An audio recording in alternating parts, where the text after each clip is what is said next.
She said, "Stop acting like we're married. You don't get a say in where I go or who I'm with." Everyone laughed. I just smiled and stayed quiet. But when she came back from her weekend away, her tea didn't work, and the neighbor told her exactly why. My girlfriend Jessica and I have a fundamental disagreement about the nature of reality. I believe that if you live in someone's house, eat their food, and use their Wi-Fi, you are in a partnership. Jessica believes she's a celestial body, and I am a small, insignificant planet caught in her gravitational pull. We've been together for 2 years, and for the last 6 months, she's been living in my house. My name is on the mortgage, my name is on the bills, and my name is on the little plaque by the door that says the Wilsons, which she bought without asking me and now seems wildly optimistic. I'm a pretty easygoing guy. I like my quiet life. I work from home as a graphic designer. I have a couple of good friends, and my idea of a wild Friday night is trying a new brand of frozen pizza. Jessica is not like that. Her life is a performance, and her audience is her 3 best friends, a cackling Greek chorus I privately refer to as the Harpies. Their names are Tiffany, Brittany, and whatever the third one's name is. Let's call her Chardonnay. The issue at hand came up last weekend. I was making dinner and Jessica waltzed into the kitchen, phone pressed to her ear, already dressed to go out. She was in the middle of a loud one-sided conversation with the Harpies. "Oh my God, yes, I am so in," she said into the phone. "A weekend away is exactly what I need." "No, he's not coming. Don't be ridiculous." She hung up and looked at me, beaming. "Good news. The girls and I are going to the lake for the weekend, leaving tomorrow." This was the first I was hearing of it. "Oh, okay," I said, stirring the pasta sauce. "Sounds fun. Which lake are you all heading to?" It was a simple, logistical question. A question a normal person in a normal relationship might ask. Jessica, however, looked at me as if I had just asked her to explain quantum physics in ancient Greek. She let out a short, sharp laugh and turned to her friend Tiffany, who had just walked in the door. "Can you believe him?" Jessica said, rolling her eyes. "He wants to know where I'm going." Tiffany scoffed, looking me up and down like I was a piece of furniture she was considering throwing out. Jessica then turned back to me, put her hands on her hips, and delivered the line that would echo through the halls of history, or at least through my immediate future. "Stop acting like we're married. You don't get a say in where I go or who I'm with." The Harpies, who had all assembled in my kitchen by this point, burst into laughter. It was a symphony of derision. They genuinely thought this was the peak of comedy. A man, in his own home, being told he has no right to ask a simple question about his live-in girlfriend's plans. Hilarious. I just stood there, holding a wooden spoon with pasta sauce dripping onto the floor, and I didn't get mad. I didn't argue. A strange, zen-like calm washed over me. The part of my brain that was trying to make this relationship work just packed its tiny bags, put on a tiny hat, and quietly left the building. I looked at her smug, smiling face, and I just smiled back. A big, friendly, completely empty smile. "You know what?" I said, my voice full of cheerful agreement. "You are 100% correct. My mistake." They all laughed again, thinking I was just backing down. Jessica gave me a condescending little pat on the cheek, and then they all swept out of the house, off to some pre-weekend away cocktail hour. I stood in the kitchen for a long moment, the silence broken only by the bubbling of the pasta sauce. "Okay," I said to myself, a new, much more interesting plan beginning to form. Not married, no say. Got it. The weekend was going to be fun after all. Just not for her. Update 1. The moment Jessica's car, presumably packed with 5 different types of glitter and a case of rosé, disappeared down the street on Friday afternoon, I sprang into action. My first move wasn't packing or cleaning. It was a mission of strategic importance. I walked next door to Mrs. Gable's house. Mrs. Gable is an 80-year-old widow with a sweet smile, a prize-winning rose garden, and a surveillance network that would make the CIA jealous. Nothing happens on our street without her knowing about it. I brought her a slice of the lemon cake she likes and sat with her on her porch. "Mrs. Gable," I said, after we had discussed the weather and the moral failings of the neighborhood squirrels, "I have a bit of a situation and I need your help. It involves a small bit of theater." Her eyes lit up. The woman loves drama more than she loves her roses. I explained what had happened. I told her Jessica's exact words. Stop acting like we're married. I didn't have to embellish. The unvarnished truth was damning enough. By the time I finished, Mrs. Gable was patting my hand with a look of righteous fury on her face. That shameless little hussy, she declared. Don't you worry, Tom. You leave it to me. What's my line? I gave her a simple script. When Jessica returned and inevitably found herself locked out, she was to act confused and deliver a few key pieces of information. Mrs. Gable took to the task with the enthusiasm of a seasoned Broadway actress preparing for opening night. With my accomplice secured, I returned home to begin what I called Operation Bachelor Pad Resurrection. My house, for the last 6 months, had been a sea of beige pillows, pointless little bowls that held nothing, and art that looked like a printer had run out of ink halfway through the job. It was time to reclaim my territory. I didn't just pack Jessica's things, I curated them. I got a bunch of boxes and a thick black marker. The first box was labeled Everyday Clothes. The second, Fancy Clothes for fancy outings I wasn't invited to. The third, and my personal favorite, Magic sparkly dresses that shed glitter on everything I own. Her 37 pairs of identical-looking high heels went into a box marked a podiatrist's nightmare. Her mountain of makeup and skincare products was packed into boxes labeled face paint and various scoops. By Saturday morning, every trace of her physical existence was boxed up. I hired a couple of guys from a moving app, and we loaded everything into a 10 by 15-foot storage unit. I paid for 1 month. A generous, non-marital gesture, I thought. With the house cleared of her belongings, the real fun began. I went on a shopping spree. I rolled up the beige rug and replaced it with an AstroTurf rug that looked like a football field.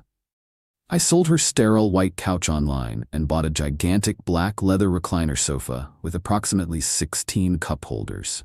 Her sad, minimalist coffee table was replaced by a vintage pinball machine I found on Craigslist. It didn't work, but it lit up, and that's what mattered. The bedroom was next.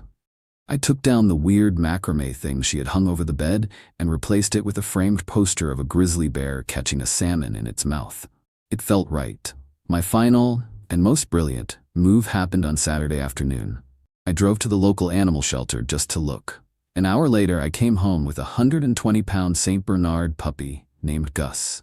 Gus was not a small dog. He was a furry, drooling, lovable wrecking ball. He immediately claimed the new leather sofa as his own and fell asleep, snoring like a lumberjack. The house was transformed. It was no longer a showroom for a sad beige life. It was a fortress of glorious, unapologetic bachelorhood. I spent the rest of the weekend playing fetch with Gus, drinking beer from the bottle in my own living room, and changing all the passwords. The new Wi-Fi network was named Get Your Own Wi-Fi, and the password was Not Married LOL. On Sunday evening, I sat on my 16-cup holder sofa with Gus's giant head in my lap and waited. The storm was coming, and for the first time in a long time, I felt completely, utterly prepared. Update 2. Sunday night, around 9 p.m., my video doorbell sent a notification to my phone. There she was. Jessica, looking tan from her weekend at the lake, strolled up to my front door, humming.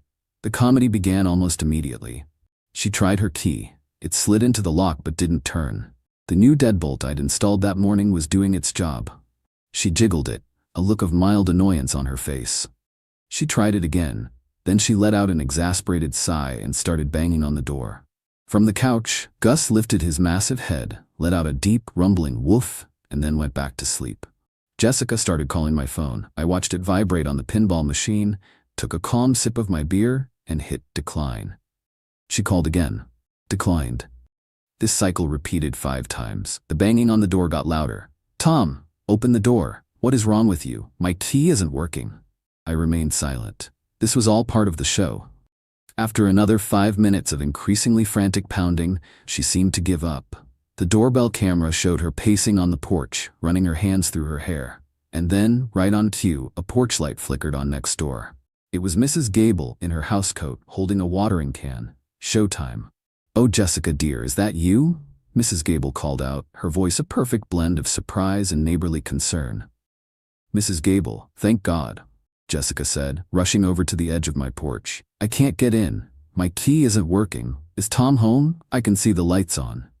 Oh, Tom's home. Mrs. Gable said, nodding sagely. He's had the most wonderful weekend. A real transformation. Transformation? What are you talking about? Well, he told me the good news, Mrs. Gable said, leaning on her railing conspiratorially. He said you two aren't married. He said he doesn't get a say in anything you do, so he decided to celebrate his newfound freedom. He redecorated the whole house. It's a man's home now, he said, very rugged. Jessica just stared, her mouth hanging open. And the best part, Mrs. Gable continued, barely containing her glee. He got a dog. A great, big, beautiful boy named Gus. He said he wanted a companion who was loyal and didn't talk back. Isn't that sweet? The look on Jessica's face was a masterpiece of disbelief and horror. She slowly turned and peered through my living room window. From my vantage point on the couch, I saw her face pressed against the glass. Her eyes widened as she took in the scene. The football field rug, the pinball machine, and the giant, snoring Saint Bernard occupying her spot on the new sofa. She let out a sound that was somewhere between a scream and a sob. She whipped out her phone and started texting me. My phone lit up with a novel's worth of angry, all-caps messages. That's when I decided to respond. I sent her a single, simple text message. You said to stop acting like we're married. You said I don't get a say. I agree. This is my house, and you don't get a say in how I live in it. Since we're not married, I've returned your non-marital property to a secure location. The address is 123 Storage Way, Unit 42. The code is 1234. You have 1 month. Have a great life. I then blocked her number. The doorbell camera showed her reading the text. She looked at her phone. She looked at the window. She looked back at her phone. Then she let out a scream of pure, unadulterated rage and threw her phone onto my lawn. It was a truly spectacular meltdown. She ranted and raved for another 10 minutes before Tiffany, the harpy, arrived to pick her up. The next day, the expected social media campaign began. Vague posts about being betrayed, about men who can't handle a strong, independent woman. It was pathetic. But I had one more card to play. Final update: the social media drama was predictable, but also incredibly boring. Jessica and the Harpies posted stories with sad music, talking about the importance of knowing your worth and cutting out toxic energy. It was all so generic, it was almost funny. They were trying to paint me as a villain, but they were using a paint-by-numbers kit. I let them go on for about 2 days. Then, I decided to provide some much-needed context. I didn't engage with them directly. Instead, I made a post on my own, private social media page, visible only to our mutual friends. It was a photo album. The first picture was of my living room from a month ago. The sad beige couch, the pointless bowls, the general aura of a dentist's waiting room. The caption read, "Before." The second picture was my living room now. The glorious leather recliner sofa, the football field rug, the glowing pinball machine, and Gus the Saint Bernard, sprawled out and looking majestic. The caption read, "After." The final picture was a selfie of me and Gus on the couch. We both looked incredibly happy. The caption was simple: decided to redecorate based on my new relationship status.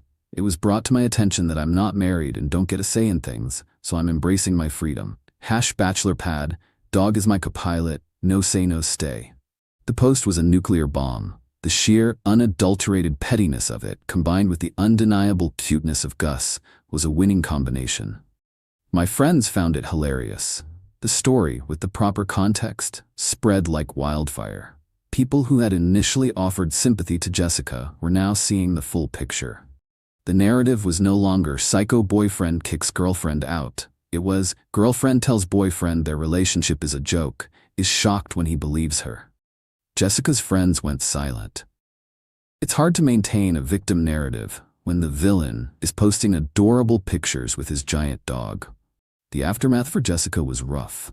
She crashed with Tiffany, but that apparently lasted less than a week. I heard Tiffany got tired of Jessica complaining and not contributing to rent.